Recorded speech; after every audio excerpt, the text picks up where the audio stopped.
After dating for 5 years, my fiancé told me he wasn't sure about marrying me.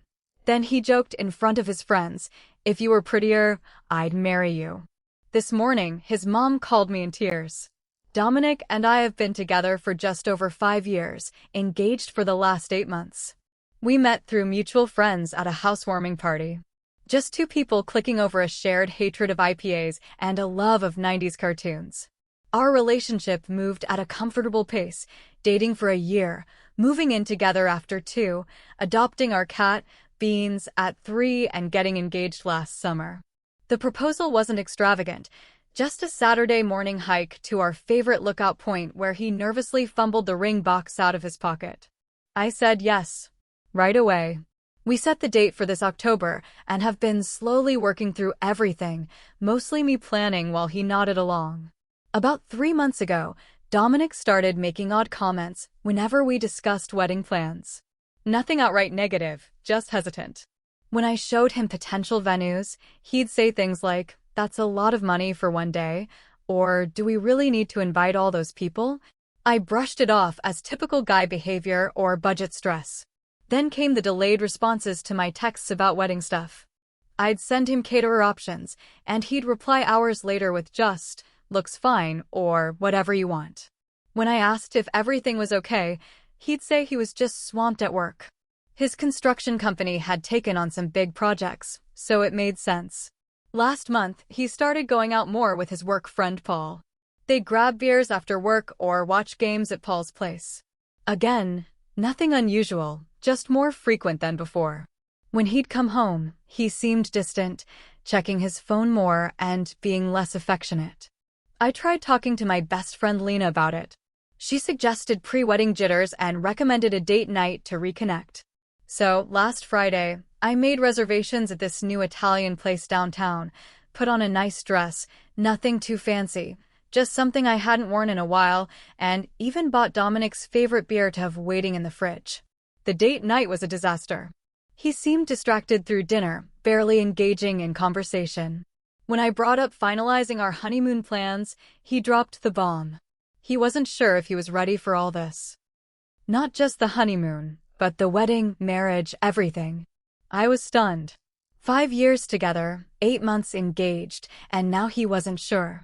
When I pressed him, he mentioned conversations with Paul about how marriage changes things and brought up Paul's brother's messy divorce. The conversation escalated quickly with me trying not to cause a scene in the restaurant while feeling like my world was caving in. We barely touched our entree. The ride home was silent, thick with tension. At our apartment, he deflected further conversation, saying he needed time to think before sleeping on the couch. The next morning was painfully awkward. We moved around each other like strangers sharing an Airbnb. He mentioned meeting Paul and some work friends for lunch to watch the game at the Rusty Nail, the sports bar downtown. I was too emotionally drained to argue. A few hours later, Lena called and convinced me to get out of the apartment. We went for coffee and I unloaded everything. Lena listened patiently, suggesting that maybe Dominic was just experiencing normal pre-wedding anxiety. After coffee, we wandered around Target aimlessly. My usual stress relief activity. I bought some unnecessary throw pillows and new shampoo because retail therapy is still therapy, right? By early evening, I felt calmer and decided to head home. I was pulling into our apartment complex when I got a text from Kyler, one of Dominic's coworkers I'd met at the company Christmas party. The message asked if I was okay, mentioning that things got weird at the Rusty Nail. I called Kyler instead of texting back. He sounded uncomfortable, initially reluctant to share details. With some pressing, he finally told me what happened. The guys had been giving Dominic a hard time about wedding planning, and when Paul asked if he was ready to be with one woman forever, Dominic expressed doubts about the wedding timing. When Paul asked what was holding him back, Dominic, apparently drunk, said something like, "If you were prettier, I'd be more excited about marrying you." Then he laughed it off like it was a joke. Kyler told me he and some other guys called Dominic out for the comment, but Dominic just got defensive and said they couldn't take a joke. I sat in my car crying for 20 minutes after that call. The man I'd loved for 5 years, who I thought loved me, had publicly joked about my appearance being the reason he was hesitant to marry me. When I finally went inside, Dominic was passed out on the couch, still in his clothes from earlier. The apartment smelled like stale beer. I took Beans into the bedroom with me and locked the door. Sunday morning, I woke up to the smell of coffee and bacon. Dominic's standard apology breakfast. He looked hungover and sheepish, clearly hoping food would smooth things over. When I confronted him about what Kyler told me, his face fell. He immediately tried to downplay it, claiming he was drunk and being stupid. According to him, the guys were ragging on him about being tied down, and he'd said something dumb to shut them up. His defense of guys being guys only made things worse. We argued about how he could humiliate me in front of his friends, with him insisting that wasn't his intention. He tried to explain he was stressed about wedding costs and pressure, but I couldn't get past the fact that he'd used my appearance as the punchline to a cruel joke. I couldn't stay in the apartment with him. I grabbed my purse and headed for Elliot's place. My brother has always been my safe harbor during rough times. When I told him what happened, he was furious, ready to confront Dominic directly. I managed to calm him down, explaining that I just needed space and a place to stay while I figured things out. Throughout Sunday, Dominic kept texting apologies and pleas for me to come home and talk. I responded only once, saying I needed time. I called in sick to work on Monday, unable to face answering phones at the dental office while pretending everything was fine. Around 9 a.m. Monday morning, I got a call from Valerie, Dominic's mom. We've always gotten along well. She's been more supportive of our relationship than my own mother, who lives in Florida with husband number 3. She sounded upset, saying Dominic had called her the night before, and there was something important I needed to know. She asked if we could meet somewhere to talk, and that's where I am now, sitting in my car outside the coffee shop where I'm supposed to meet Valerie in 15 minutes, wondering what else there could possibly be to know, and whether my 5-year relationship is completely over. I never thought I'd be writing this post. I keep looking at my engagement ring, wondering if I should have seen this coming. Was I blind, or did things really shift this suddenly? Should I hear Valerie out?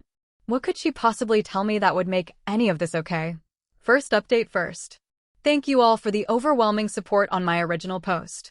I didn't expect thousands of comments. I tried to read as many as I could between crying sessions and stress eating the emergency Oreos from my brother's pantry. For those asking, yes, I met with Valerie, Dominic's mom, and I'll get to that at the end of this update. A lot has happened in the last 2 days, and I'm still processing everything. After posting on Monday, I called in sick to work again. My boss was understanding. I've only used 2 sick days in the past year, and apparently, I sounded like death on the phone. I spent most of the morning in Elliot's spare room/stow closet, scrolling through your comments and trying to gather my thoughts. Around noon, Lena came over on her lunch break with sandwiches from that deli near the hospital where she works. I hadn't eaten much since Sunday, so even though I wasn't hungry, I forced myself to take a few bites. Lena gently reminded me that I couldn't avoid Dominic forever. We lived together, had joint accounts, and would eventually need to talk. She was right.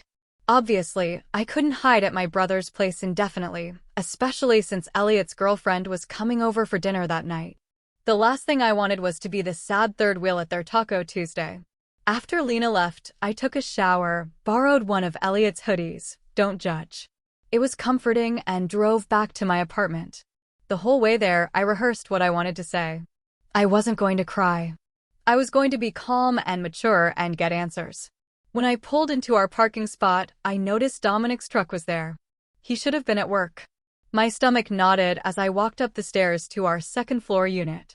I unlocked the door to find him on the couch in sweats, looking like he hadn't slept, surrounded by the wedding planning binders I'd put together over the last 8 months.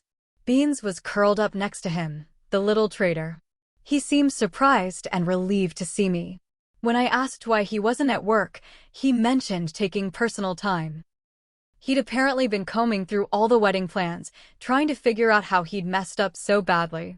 I stayed standing by the door, not ready to sit next to him, and told him that looking at wedding plans wasn't going to fix what he'd said. What followed was a long, difficult conversation. He apologized again for the bar comment, calling it inexcusable and claiming he didn't even believe it. When I asked why he'd say something he didn't believe, he explained he was trying to look cool in front of his friend's response that only made me angrier. I brought up his comments about our wedding even when sober. He admitted to feeling stressed about multiple things. A work project falling behind schedule, Paul's constant marriage, horror stories, and anxiety about our wedding budget. But instead of talking to me about these concerns, he'd bottled everything up until it exploded in the worst possible way. As our conversation went on, he revealed something new. Fears about turning into his father. Dominic rarely talked about his dad, who left when he was 12 after having an affair with a coworker and moving to Arizona to start a new family. Although Dominic had always insisted it didn't affect him much, he now confessed he worried about having some genetic predisposition to cheat or abandon his family. I pointed out that he wasn't his father and that genetics don't determine relationship choices. His response was telling. He wondered if he could really promise forever when forever seemed so impossible based on what he'd witnessed growing up. When I asked if he'd discussed these fears with anyone else, he hesitated before admitting he'd been talking to Kyler sometimes. Apparently, they'd grown closer since Kyler joined the company, and Kyler had gone through some relationship stuff, too. I connected this to why Kyler had called me about the bar incident. He'd already known about Dominic's doubts. The conversation took another difficult turn when I asked exactly what Dominic had been feeling. His answer was painfully honest, scared, overwhelmed, and uncertain about marriage despite loving me. He explained he kept thinking about how his parents seemed happy until suddenly they weren't, and he feared creating the same situation with us. I asked why he hadn't shared these feelings sooner. He claimed he was afraid I'd think he didn't love me enough. The irony wasn't lost on me. By hiding his fears, he'd created exactly the situation he was trying to avoid. When I questioned whether his joke about my appearance came from a real place of unattraction, he insisted he'd always found me attractive. He referenced our first meeting at the housewarming party, mentioning specific details about my green sweater and his terrible beer pong skills. According to him, the comment came from insecurity and a misguided attempt to seem in control in front of his friends rather than appearing trapped. As we kept talking, I asked a crucial question. Were his doubts about marriage in general or about marrying me specifically? His hesitation before answering told me everything. He finally admitted that while his fears were primarily about marriage and commitment, part of him wondered if we were right for each other long term. This hurt more than the appearance comment. 5 years together, and he was still wondering if we were right for each other. When I pressed for specifics, he mentioned how we'd both changed since our early 20s. My increased need for planning versus my former spontaneity, his abandoned dreams of starting his own business. Although I pointed out that growth and change are normal in relationships, he questioned whether we'd grown together or apart. By this point, I felt emotionally wrung out. I told him I needed time away to process everything, his public humiliation, his hidden doubts, and now his uncertainty about our compatibility. He pleaded for us to work through it together, offering to try therapy or couples counseling, but I stayed firm about needing space. As I was about to pack more clothes, he mentioned my phone had been buzzing. I checked and saw 3 missed calls from Valerie. With everything happening, I'd completely forgotten our planned coffee meeting. When I mentioned this to Dominic, his expression shifted from confusion to concern. He asked what his mom wanted to talk about, and I explained she'd called crying the previous morning, saying she needed to discuss something important after his Sunday night call to her. His reaction was telling. The color drained from his face, and he wouldn't meet my eyes. When I asked what he told her, he vaguely mentioned their fight and his doubts, but his evasiveness made me suspicious. When pressed further, he said it wasn't his place to explain and suggested I should hear whatever it was from his mom directly. I stepped away to call Valerie back. She answered immediately, concerned when I hadn't shown up for our meeting. I explained I was at the apartment talking with Dominic. She mentioned having something important to tell me and suggested meeting right away. Her voice sounded strained when I mentioned being with Dominic, deepening my suspicion that there was something significant I didn't know. After arranging to meet Valerie in 30 minutes, I confronted Dominic again, asking what his mother knew that I didn't. He finally looked up, his expression a mix of guilt and resignation. He said there was something he should have told me himself and suggested I talk to his mom, offering to be gone when I returned if that's what I wanted. I quickly packed enough clothes for a week along with toiletries and my laptop. At the door, Dominic said he loved me, but I told him that sometimes love isn't enough. On my way to meet Valerie, Karina, Dominic's sister, called. She was clearly concerned, asking what was happening between Dominic and me. She mentioned hearing from Paul about the bar incident and noted that Dominic wasn't answering her texts while our mom seemed upset. When I explained I was heading to meet Valerie, Karina seemed surprised and asked if the meeting was about Maria. The name hit me like a truck. What about Maria? I asked. Karina's shocked reaction and quick backpedaling told me she'd accidentally let something slip. She apologized and urged me to hear Valerie out, refusing to explain further despite my pressing. As I pulled into the coffee shop parking lot, I spotted Valerie already waiting at a table by the window. Her eyes were red-rimmed and puffy. Whatever she was about to tell me, I had a feeling it was going to change everything. My phone buzzed with a text as I walked toward her table. It was from Dominic. Whatever my mom tells you, please remember that I do love you. I just got scared and made terrible mistakes. I'll understand if you can't forgive me. I put my phone away, took a deep breath, and sat down across from Valerie. Face going back to Elliot's or our apartment. Lena has a pull-out couch that's slightly more comfortable than Elliot's storage room futon. Plus, her cat Pepper doesn't judge me for crying into my cereal at 2 a.m. So, the meeting with Valerie, where do I even start? The coffee shop was busy for a Tuesday afternoon. Some local community college had just let out classes, and students with laptops occupied most tables. Valerie had managed to snag a corner booth, the kind with high backs that create at least the illusion of privacy. She looked different than the last time I'd seen her. At our monthly family dinner 3 weeks earlier, her usually perfect bob was slightly disheveled and she wasn't wearing any makeup. In the 5 years I've known her, I've never seen Valerie without at least mascara and lipstick. She's not vain, it's just her routine, like how some people can't start their day without coffee. When I arrived, she stood to hug me. She smelled like those lavender dryer sheets she always uses. I ordered a black coffee, even though what I really wanted was one of those sugary caramel drinks with extra whipped cream. Somehow, it felt wrong to order something frivolous for this conversation. After some awkward small talk, Valerie got to the point. Dominic had called her Sunday night in a complete emotional meltdown. While she acknowledged his fears about commitment and turning into his father were real, there was something much more immediate driving his behavior. Maria, I nearly choked on my coffee. Maria, the new project coordinator at Dominic's company, the woman he'd mentioned a few times in passing. As Valerie explained, while nervously shredding a napkin into tiny pieces, Dominic had developed feelings for Maria over the past few months. Nothing physical had happened, at least according to what Dominic had told his mother, but there was an emotional connection that had him questioning everything about our relationship.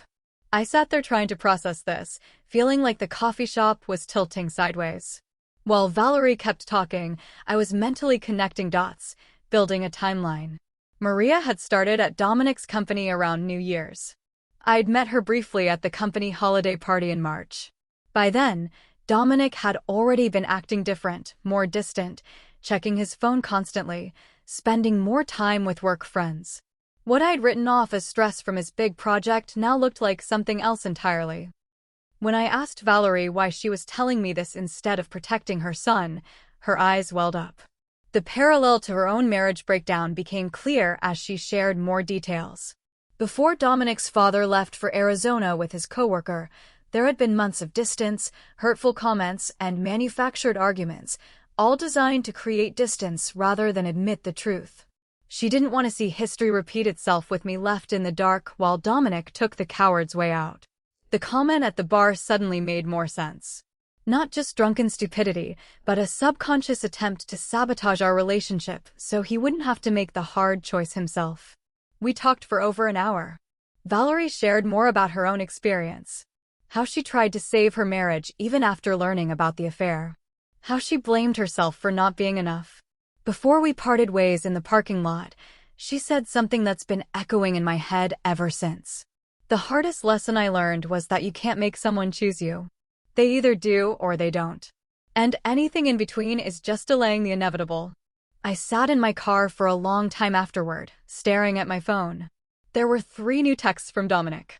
All variations of "I'm sorry" and "I love you," but not a single mention of Maria, still hiding the full truth. Instead of responding to him, I called Lena and asked if I could crash at her place. She didn't hesitate or ask questions, just said she was already making up the pull-out couch and offered to pick up dinner on her way home. That's the kind of friend everyone deserves during a crisis. I finally texted Dominic back. "I know about Maria. Don't contact me again until you're ready to tell me the complete truth. I'll be collecting more of my things tomorrow while you're at work." Then I blocked his number. Not permanently, just for the night. I needed space to think without his explanations or justifications. On the drive to Lena's, Karina called.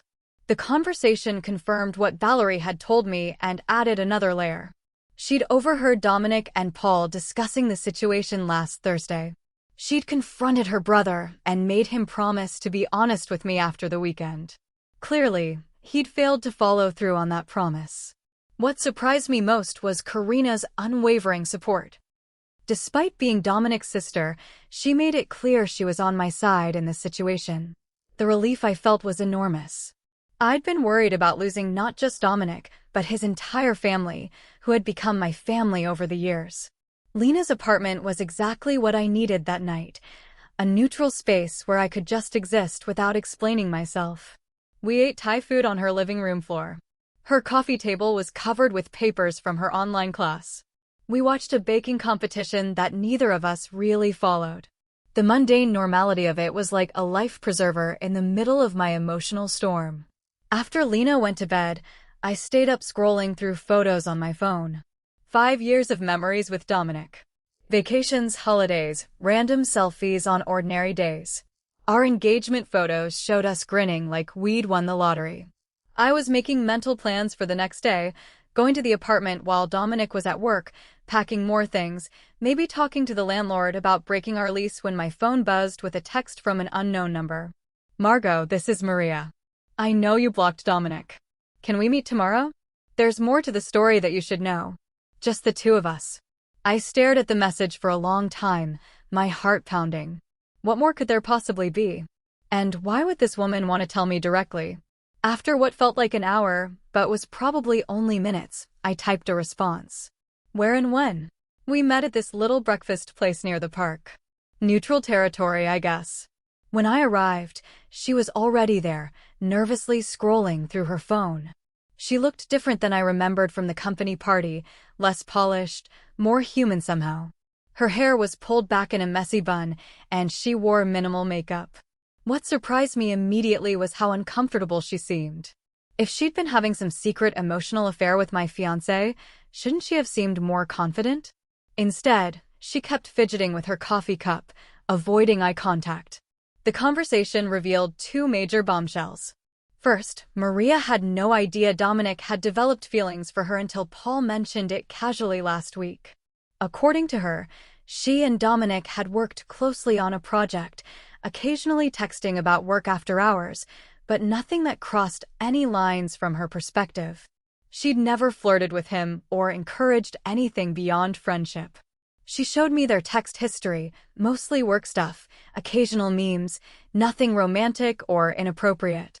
She even had a boyfriend of 3 years who sometimes joined their group for happy hours. The second revelation was about Paul. Apparently, he'd been deliberately stirring things up. Maria had overheard him at work encouraging Dominic to explore his options before settling down, specifically mentioning her as someone who gets Dominic better than I do. She explained that Paul had been telling everyone at work that Dominic was having cold feet about the wedding, making jokes about him being trapped and missing out on his freedom. By the end of our meeting, I felt strangely calm. Maria wasn't the villain I'd imagined. She was just a bystander caught in Paul's manipulation and Dominic's weakness. Before we parted ways, she said something that stuck with me. You seem like someone who knows their worth. Don't let anyone make you question it. I left that meeting with a new perspective and a plan. This wasn't just about Dominic and me anymore. It was about Paul's toxic influence, Dominic's family history, and where I fit into all of it. I texted Karina afterward, asking if she'd help arrange a family meeting at her apartment neutral territory since I wasn't ready to be alone with Dominic yet. She agreed immediately. That brings me to yesterday's dinner. Karina had set everything up in her small but cozy apartment. She'd ordered food from that Italian place near her building. Nothing fancy, just pasta and salad. Valerie arrived first, then Karina had insisted he attended. Finally, Dominic, who looked like he hadn't slept in days. The first 20 minutes were excruciating. We all sat around Karina's dining table, pushing pasta around our plates, making strange small talk about the weather and Karina's new coffee table. The elephant in the room was practically stealing food off our plates, but no one wanted to be the first to acknowledge it. Finally, Valerie broke the silence by stating bluntly that we weren't there for a social gathering, but to address what had been happening and find a way forward. That opened the floodgates. I shared what I'd learned from Maria, watching Paul's face carefully as I spoke. The way his expression shifted from confusion to defensiveness told me everything. He tried to interrupt, claiming he was just looking out for his friend, but Karina shut him down immediately. Dominic mostly sat in silence, staring at his barely touched pasta. When directly addressed, he admitted that Maria had just been friendly, but he'd built it into something else because he was scared of turning into his dad. Valerie visibly flinched at that comment. When I brought up the joke at the bar, Dominic looked genuinely ashamed. He admitted it had nothing to do with Maria, was just him being a coward. Paul was giving him a hard time about being whipped. And instead of standing up for our relationship, he'd said something horrible to seem cool. According to Dominic, it was never about my looks. Paul tried to dismiss it all as just guy talk, but Karina reminded everyone that Dominic and I were supposed to get married in 3 months. That simple statement, the reminder of our rapidly approaching wedding date, hit me like a physical blow. The save the dates had gone out. Deposits had been paid. My dress was hanging in Lena's spare closet, waiting for final alterations. That's when I quietly said I didn't think the wedding was happening anymore. The room went silent. Dominic started to protest, but I cut him off. I explained how I'd spent the last week trying to understand how we got here.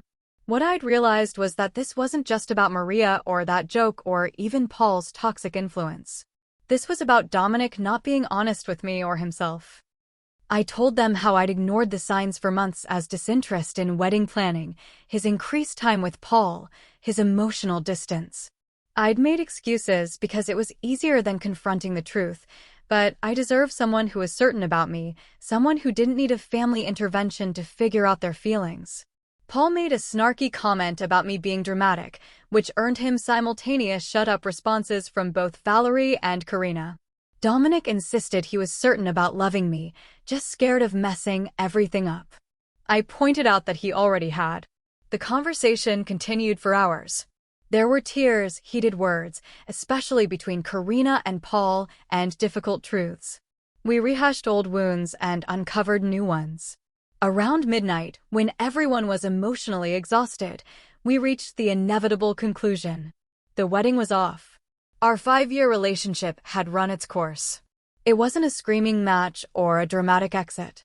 It was a mutual recognition that something fundamental had broken between us. Trust. Maybe it could be rebuilt eventually, but not in time for an October wedding. Not with Maria still working at Dominic's company. Not with the echo of that joke still hanging between us. Karina drove me back to Lena's place afterward, assuring me this didn't change my relationship with her or Valerie. According to her, I was still family to them regardless of what happened with Dominic. When I got back to Lena's apartment, I sat on the pull-out couch in the dark, letting the reality wash over me. 5 years gone.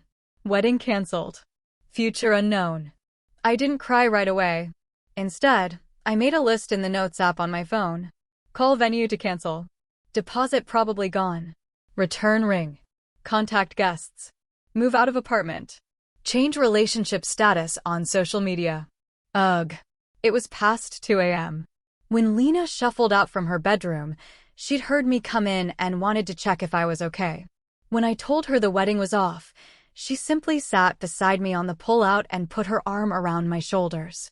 We sat like that until sunrise, not saying much, just existing in the strangeness of my new reality. This morning, I woke up to a text from Dominic asking if we could meet to discuss practical matters. The apartment lease, separating our finances, what to do with the furniture we bought together. So adult, so final. I also had a message from Elliot asking when he should come over to help pack my things. My brother, always practical, and one from my mom who'd somehow heard through the grapevine, probably from one of my cousins who follows Karina on Instagram, wanting to know if she should cancel her flight for the wedding. The ring feels heavy on my finger now. I've been twisting it absently, a nervous habit I didn't realize I had. It's a simple design, a round diamond in a white gold setting. Nothing flashy or elaborate. Dominic had chosen it because it was classic, like our relationship. The irony isn't lost on me. I called the venue this morning. The coordinator was sympathetic but firm. The deposit is non-refundable this close to the date. $8,000 down the drain. Money we'd saved for over a year, cutting back on vacations and dinners out. The practical side of me winces at the waist. The emotional side doesn't care about money right now. Karina texted that she'd found out the photographer might be willing to transfer our deposit to another event in the future. Valerie offered to help contact family members about the cancellation to spare me the awkward conversation, small kindnesses in the aftermath. Paul unsurprisingly sent a non-apology text about how these things happened for a reason and how I'd find someone better suited. Eventually, I deleted it without responding. Maria sent a short message expressing her regret about the situation and assuring me again that nothing had happened between them. I believe her, strangely enough. She seems like collateral damage in this mess, a convenient projection for Dominic's fears and Paul's manipulation. The hardest part is the mundane reminders. The wedding planning binder still sitting in my tote bag. The shared Spotify playlist we've been building for the reception. The honeymoon research folder on my laptop. Little pieces of a future that no longer exists. Lena suggested I take a mental health day from work, but I decided to go in. Sitting at home scrolling through Reddit and overthinking everything seemed worse than the distraction of answering phones and filing insurance claims. My coworkers have been mercifully normal. Either they don't know yet, or they're politely pretending not to notice my puffy eyes and missing engagement ring. I'm meeting Dominic tomorrow at a coffee shop to exchange keys and discuss the apartment. He's agreed to move out since my name is on the lease, and he can stay with his cousin temporarily. Another practical conversation in the business of dismantling a relationship. Part of me still can't believe this is happening. Last month we were debating reception songs and testing cake flavors.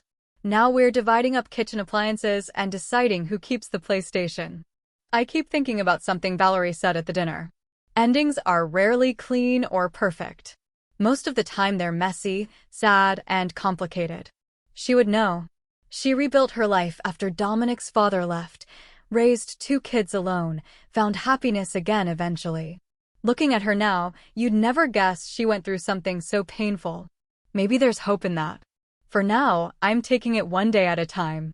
Tomorrow, I'll handle the apartment and finances. Next week, I'll start looking for my own place. The future beyond that is blurry, but it exists. Karina just texted to ask if I want to meet for coffee this weekend. She mentioned that her family friend, Kenzo, an older gentleman who's known their family forever, offered his vacation cabin if I need a getaway to clear my head. The support from Dominic's family is unexpected but deeply appreciated. I haven't decided if I'll take Kenzo up on his offer. Part of me wants to escape somewhere quiet to process everything. Another part knows I need my support system right now. Lena with her practical compassion, Elliot with his protective big brother energy, even Valerie and Karina with their complicated loyalty. What I do know is that I won't be checking my wedding countdown app anymore. Won't be pinning reception decor ideas or practicing a new signature with Dominic's last name. That future is gone. And while I don't know what comes next, I'm starting to believe there will be something. Dominic moved out of our shared apartment within a week of our breakup. Elliot and Lena helped me pack up his things while he was at work, leaving them neatly labeled in the living room for him to collect. It was surreal, separating 5 years of shared existence into his and mine, the coffee maker he'd gotten for his birthday, the throw blanket I'd bought on our weekend trip to that little mountain town, the framed photos we'd hung on every wall. The apartment felt hollow afterward, like a stage set rather than a home. I lasted 2 more weeks there before the lease manager agreed to let me break the contract with an extra month's payment. It was worth the money to escape the ghost of our relationship that lingered in every room. Finding a new place was harder than expected. The rental market is brutal right now, and my budget as a single person is considerably tighter. I ended up in a smaller 1-bedroom across town, further from work, but with a tiny balcony where I've started growing herbs in dollar store pots. The basil keeps dying, but the mint is thriving against all odds. I choose to see that as symbolic. Financially, it's been an adjustment. Our shared expenses suddenly all fell on me. Car insurance, streaming services, even groceries seem pricier when you're cooking for one. I've become that person who uses coupons and buys store brands, tracks expenses in a spreadsheet, and thinks twice before ordering takeout. Grown-up stuff I never thought I'd have to learn at 29. The wedding vendors were surprisingly understanding. The venue kept our deposit, but sent a kind note hoping I'd find happiness. The florist refunded half our payment despite their no-refund policy. The DJ recommended his brother who works at a therapy center. An unexpected but thoughtful gesture. The engagement ring sits in my dresser drawer in its original box. Dominic said I should keep it or sell it. That it was bad karma for him to take it back. I haven't decided what to do with it yet. Some days I forget it's there. Other days I open the box and stare at it, wondering how something so small could have represented such big promises. Social media was its own special hell. I waited 2 weeks before changing my relationship status, dreading the flood of questions. When I finally did it at 2 a.m. on a Tuesday, the notifications poured in anyway. Well-meaning friends with their what happened messages, distant relatives offering prayers, former classmates I hadn't spoken to in years suddenly sliding into my DMs with faux concern that felt more like curiosity. I posted a brief vague statement about mutual decisions and requested privacy, then muted notifications and threw my phone across the couch. Later, I posted a single photo of my new apartment keys with the caption, "New Beginnings." It got fewer likes than my engagement announcement, but felt more genuine somehow. Now, about Dominic. We've spoken a handful of times since the breakup, mostly about practical matters, mail that came to the wrong address. The shared cloud storage account we forgot to separate, returning a borrowed air fryer to his sister. Each conversation has been civil but strained, like acquaintances forced into small talk in an elevator. He's still working at the same company, still friends with Paul, though Karina tells me they've had some falling out recently, still living at his cousin's place. According to the grapevine, aka Karina, the situation with Maria got awkward after our breakup. She requested a transfer to a different team and has been cold toward him since learning the full story. The biggest surprise came last month when Dominic texted asking if we could meet. We hadn't seen each other face to face since the key exchange at the apartment, and part of me was curious what he wanted. We met at a coffee shop near my new place, neutral territory with plenty of witnesses, as Lena half-jokingly suggested. He looked different, thinner, with darker circles under his eyes, wearing a shirt I didn't recognize. The first 10 minutes were stilted small talk about work and weather. Then he pulled out a journal. "I've been seeing someone," he said, and my heart did a weird little stutter before he clarified. "A therapist, I mean." The journal was part of his therapy. Daily reflections on patterns and behaviors he wanted to change. He'd been examining his relationship with his father, his friendship with Paul, and the way he treated me. He didn't ask for forgiveness or reconciliation. He just wanted me to know he was working on himself. "I should have done this years ago," he admitted. "Maybe things would have been different." It was the most self-aware I'd ever seen him, and I found myself genuinely hoping therapy would help him. Not for my sake, that ship has sailed. But because carrying around that much unresolved family trauma seemed exhausting. Before we parted ways, he mentioned he'd heard I was still close with his mom and sister. I'm glad, he said. They need good people in their lives. That's been one of the strangest parts of this breakup. Maintaining relationships with Dominic's family while disconnecting from him. Valerie texts me weekly, usually sending funny memes or updates about her garden. Karina and I have breakfasted every other Sunday at this little diner halfway between our apartments. They've been careful not to put me in uncomfortable positions or share too much about Dominic, respecting the boundaries I've set. As for me personally, I'd like to say I've had some profound awakening that I found myself through this heartbreak. The reality is messy. Some days I feel liberated, relieved that I didn't marry someone who could hurt me so carelessly. Other days, usually when my hot water heater acts up or I can't reach something on the top shelf that Dominic would have grabbed for me, I miss the practical comforts of partnership. I've started therapy, too, not because of the breakup specifically, but because it made me realize how much I'd compromised myself in that relationship, how many red flags I'd ignored because they came wrapped in the comfort of familiarity, how much of myself I'd set aside to make room for Dominic's needs and insecurities. My therapist suggested I reclaim some parts of myself that got lost along the way. I've resumed hiking on Saturday mornings, something I'd stopped doing because Dominic always complained about early wake-ups on weekends. Dating again feels like a distant concept, though my colleagues have started making noises about setting me up with this great guy they know. I'm not ready. Maybe in a few more months, maybe longer. Right now, I'm still learning how to be comfortable in my own company. The most unexpected development came from what should have been the saddest task: canceling our honeymoon. We'd booked a 10-day trip to the coast, renting a little cottage with a deck overlooking the water. Non-refundable, of course.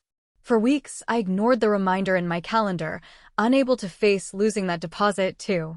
Then, Lena suggested something radical. Take the trip anyway by myself. You've never traveled alone, she pointed out. Maybe it's time. The idea terrified me at first. 10 days alone in a romantic cottage meant for two.